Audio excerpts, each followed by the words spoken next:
The mind is the birthplace for all of man's scientific achievements.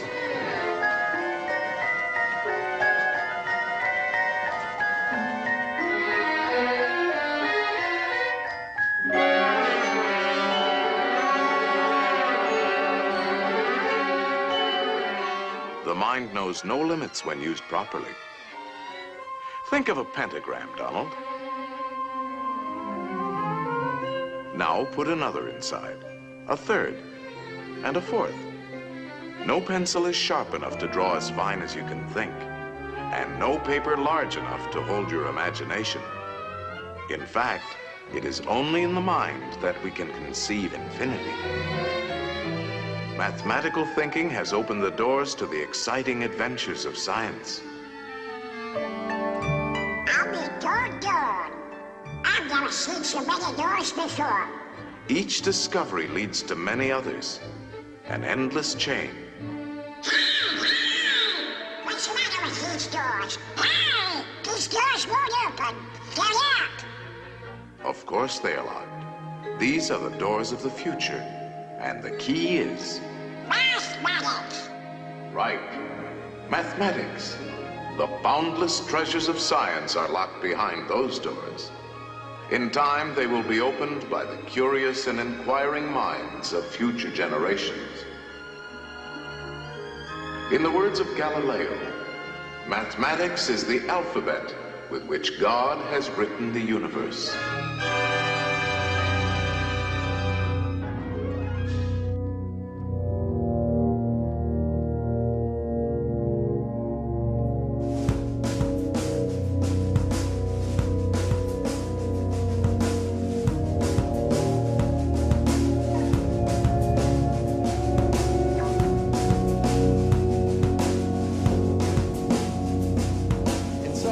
If you go to Berkeley, where I got my PhD, you can buy a t-shirt which says, "In the beginning, God said." The four-dimensional divergence of an anti-symmetric second-rank tensor equals 0, and there was light. Ladies and gentlemen, this is the equation for light.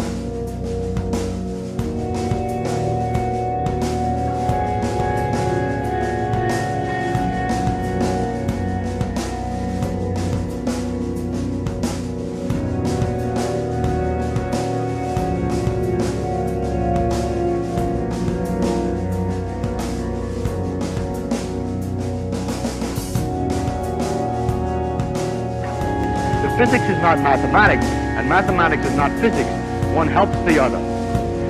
But you have to have some understanding of the connection of the words with the real world. Mathematical thinking has opened the doors to the exciting adventures of science.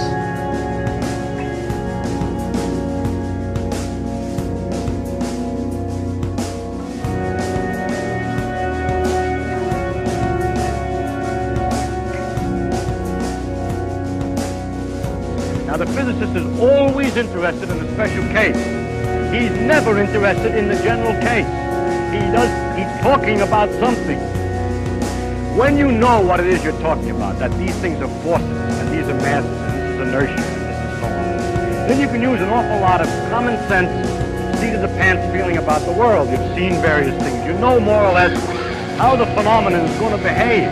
Well, the poor mathematician, he translates it into equations, and the symbols don't mean anything to him, and he has no guide but precise mathematical rigor and care in the argument.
see, even Richard Feynman admits that applying advanced mathematics to physics is only beneficial if you have a solid grasp of what you are actually referring to in your equations.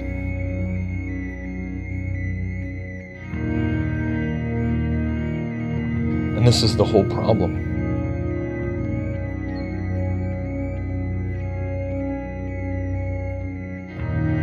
This is exactly why Copernican cosmology does not fit biblical cosmology. Because ultimately it is a gross error to assume that we can calculate the physics and the mechanics of the heavenly realms. Can we quantify every aspect of the spiritual dimensions into our equations? Do we really think we can quantify the angelic aspects of our reality?